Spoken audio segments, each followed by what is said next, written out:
यहां पर ये ठीक से समझ लें, जब आप इतने सीधे हो जाते हैं, इतने सीधे बन जाते हैं कि आपका किसी भी तरह से दुरुपयोग किया जा सकता है, तो दुनिया, ये समाज, आपके आसपास के लोग आपका दुरुपयोग करना शुरू कर देते हैं।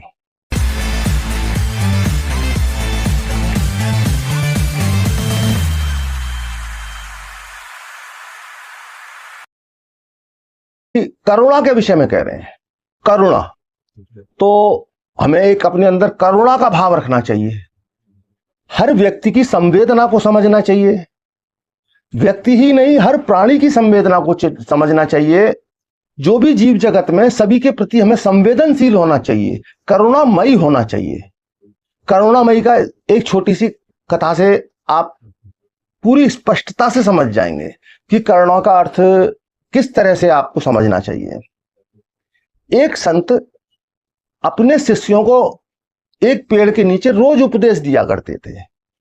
गांव के बाहर एक पेड़ के नीचे लोग उनके रोज प्रवचन सुनने जाते थे और अच्छे प्रवचन होते थे, लोगों को आनंद प्राप्ति होती थी, एक तृप्ति मिलती थी उनके प्रवचनों से। वो बराबर में रहने वाला एक सांप, वो भी प्रवचन महाराज जी के सुनता था, बड़े ध्यान से सुनता था, और वो सांप इतना प्रभावित हुआ उन प्रवचनों से कि संत जी ने करुणा के विषय में बताया, और उस विषय को सुनकर वो सांप अत्यधिक प्रभावित हुआ और उसने मन में ये प्रण कर लिया, अब मैं किसी को काटूंगा नहीं, किसी पर फुफकारूंगा नहीं, अपना जो दुर्गुण है, जो दुर्व्यवहार है मेरा लोगों के प्रति, लोगों को काटना, उन पर फुफकारना, उन्हें डराना, ये सारे कार्य बंद कर दूंगा।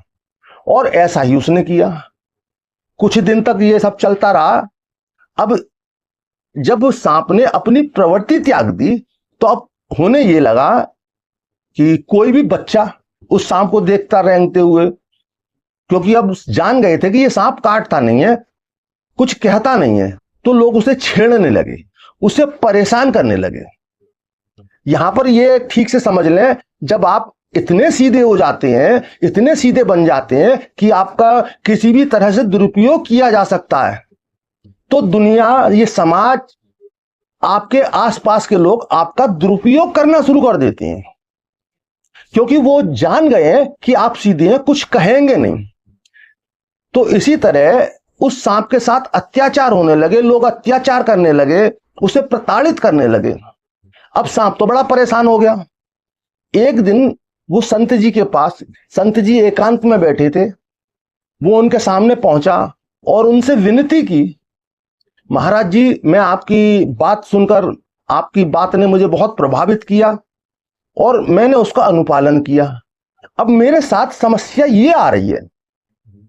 तो महाराज जी ने समस्या को ठीक से सुना और सुनने के बाद जो उसे निर्णय सुनाया, जो उसका समस्या का समाधान बताया, वो आप भी समझ लें।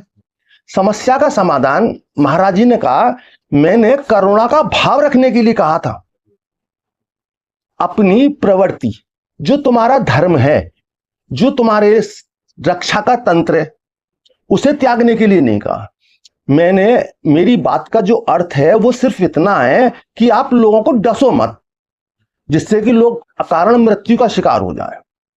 तो तुम डसना छोड़ दो, लेकिन तुम्हें कोई हानि ना पहुंचाए। इस बात को भी स्मरण में रखें कि आपको कोई हानि ना पहुंचाए। तो अपने जो फुफकारने की, फन मारने की जो प्रवृत्ति है, उसको आप ना त्यागें। तो अपनी प्रवृत्ति में रहते हुए आप करुणा का भाव रखें। आपकी करुणा के कारण आपका उपयोग दूसरे लोग ना करने लगे। इस चीज को गहरे से समझ लें।